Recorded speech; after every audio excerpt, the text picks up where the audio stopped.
Donc voilà le document que j'essayais de présenter tout à l'heure et que des gens ont décidé d'intercepter. J'ai un nouveau téléphone. Il est tout neuf. Donc je ne conçois pas que la mémoire soit déjà saturée. Alors la question est la suivante. J'ai fait des commentaires autres que ceux qui est écrit parce que ça prend de l'ampleur. Donc je me demande, est-ce que le détournement de mon héritage, 56 rue de Lille, la Caisse dépôt et consignation, Paris 7e, finance les JO pour 2024? Je me pose des questions.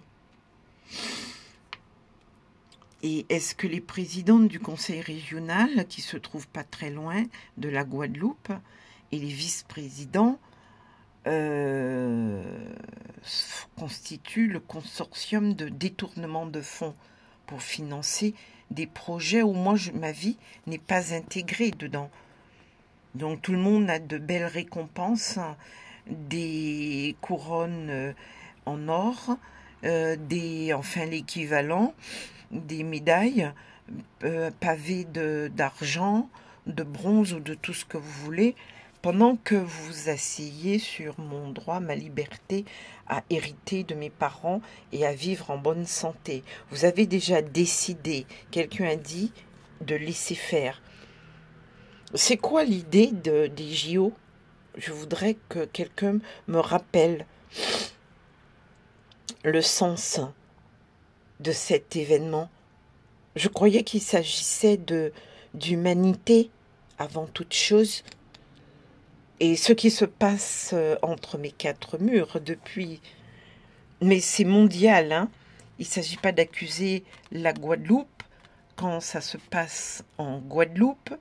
Il ne s'agit pas d'accuser la France quand ça se passe en France.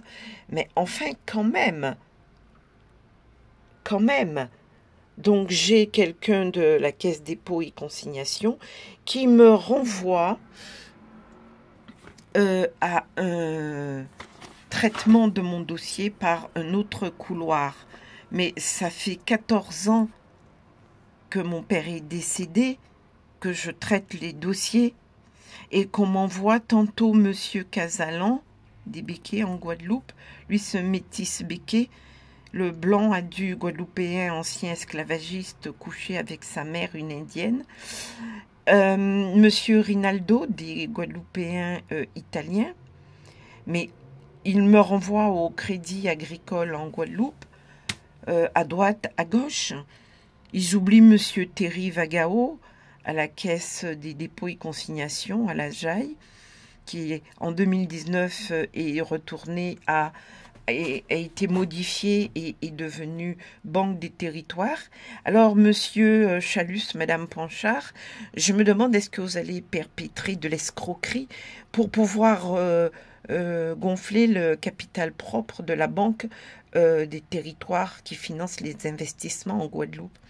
Moi, je suis revenue en Guadeloupe pendant 10 ans. On ne m'a pas laissé travailler.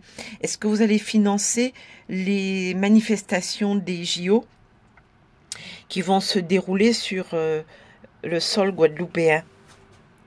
C'est une très belle image pour l'idée du sport, du respect, de la solidarité. Le 10 janvier, je rappelle, j'ai fait une vidéo. Je vais à Disney, je me réveille à 4h10, 12 du matin. Je pars à 5h30 et j'arrive en 5e zone, il fait moins 5 degrés. À Paris, moins 2 degrés. Et vous envoyez quelqu'un qui me défonce ma colonne vertébrale, qui fait la queue, mais il y a un traître à l'intérieur, l'État islamique, qui l'a envoyé pour me déconcentrer et m'affecter ma santé avec téléphone, ordinateur, braqué sur la moelle épinière, la base de la nuque et du cerveau. Ce qui permet de contrôler les nerfs rachidiens qui sont sur le muscle en X, sur le cerveau, pour contrôler tous les périphériques, les viscères du corps humain, c'est-à-dire ce qui permet à l'être humain de vivre. Donc c'est bien l'épée de Damoclès sur la tête. Je cherche du travail. Pourquoi? Quand je fais la queue. Pourquoi? Pour avoir un emploi. On m'a finalement reçu, puisqu'une dame de Disney me fit remarquer qu'il y a un danger dans mon dos. Et pourquoi il y a cette continuité depuis 14 années qui vise à bloquer l'héritage de mon père? Vous allez aussi utiliser une partie pour financer les JO à Paris. Quand je vis dans un logement qui est le couloir de la mort et qu'on ne me laisse pas trouver un autre appartement, je fais tout pour trouver un autre appartement. Je sais que la base, c'est le livre qui dénonce, que j'ai écrit et que dans mon entreprise, je vends. Et vous bloquez les ventes, comme vous bloquez ma recherche d'emploi. Donc, je ne comprends pas ce tribunal de la haine et de la violence et les terroristes qui rôdent autour de mon appartement à moto et qui coupent la télévision. Ça ressemble à quoi, ça? Alors, hier soir, j'ai eu beaucoup de mal à remettre la télévision.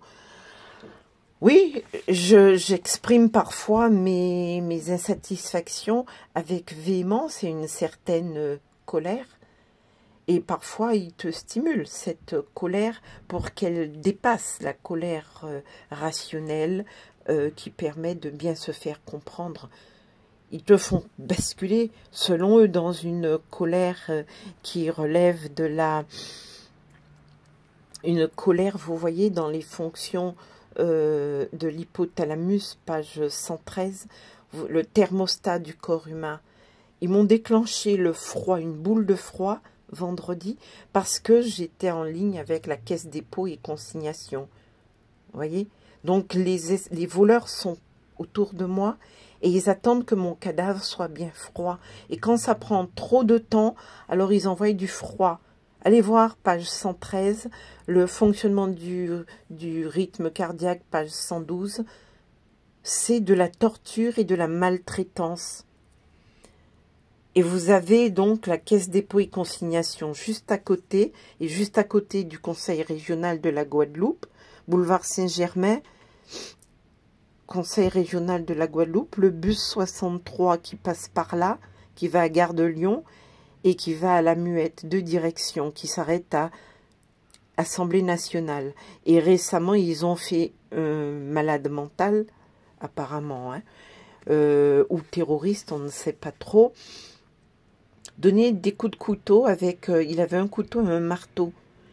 Ici, les gens dont je viens de parler, ils montent sur les toits, ils défoncent les toits, et je perçois sur ma tête, j'illustre par un couteau qu'on met sur les nerfs rachidiens, sur le cerveau, le sommet de mon crâne, et un marteau qui cognerait sur le couteau. Et qu'est-ce qu'ils font? Et j'accuse ces gens. Et ils vont faire un noir sorti du Mali, attaquer des gens avec un couteau et un marteau. Vous allez dire que c'est moi qui engage ce genre de procédure. Depuis 40 ans, on me traite de cette façon. On m'exclut de la société. On essaie de me transformer en péripatéticienne, ce que je ne suis pas. Je me réveille tôt, tout ce que je fais à 4 heures du matin, alors que la plupart du temps, on m'oblige à me réveiller avec du poison, des drogues, du gaz dans l'appartement. On m'oblige à me réveiller très tard, depuis que j'ai été chez le dentiste et que j'ai été empoisonnée et que je maigris. Alors, artificiellement, il semblerait que certains essaient de me faire reprendre quelques épaisseurs. J'essaie de contacter un docteur pour faire... l'état de ce qui se passe véritablement, et j'ai laissé un message à un docteur, elle ne répond pas. Bon, alors comme il bloque mon téléphone pour m'empêcher de trouver un propriétaire et déménager de l'enfer où j'habite, et en Guadeloupe c'était pareil. Donc moi je voudrais savoir c'est quoi ce pouvoir. Et je répète pour finir, Monsieur Badinter, ancien garde des Sceaux, qui a aboli la peine de mort en France en 1981 sous la présidence de Monsieur François Mitterrand et qui a permis aux homosexuels de vivre comme des êtres humains et non pas comme des sous-individus qui seraient atteints d'une maladie et donc qui seraient sous le coup d'une sanction pénale pour homosexualité. Ce monsieur est décédé en fin de semaine. Qu'est-ce que ça augure? Est-ce un message pour le futur? L'heure, elle est très grave. Et pour les JO, alors qu'il y a un monsieur terroriste qui est passé sous mon appartement parce que j'ai contacté la caisse dépôt et consignation, qui m'emmène dans des couloirs, des dédales, des choses que j'ai déjà faites, on me demande de les refaire. Donc je passe d'un couloir Cyclades, d'un couloir consignation, mais depuis 14 années. Donc on se moque de moi. Et il y a un monsieur qui est passé, donc, après cet appel téléphonique, il lui manquait la Kalachnikov, mais dans sa façon de faire, c'était comme ceux qui ont assassiné, tué des gens en Israël. Il était debout sur sa moto, c'était une motocross, et il est passé dans toute la rue du Pont des Loges, Paris 7e, debout. Vous voyez la motocross, le sport, pour buter, assassiner, violer, dépecer, découper des morceaux de corps, et mélanger les morceaux de corps. Vous voyez? Donc la nuit, ça, ces violences-là, on dirait, ça fait un bon moment qu'elle fait ça, qu'il prépare le découpage de mon cadavre. Alors, je suis très vigilante parce qu'ils essaient de me kidnapper de temps en temps. C'est la police qui, certainement, n'est pas la police des occupants. Ils essaient de me kidnapper le 19 août 2022.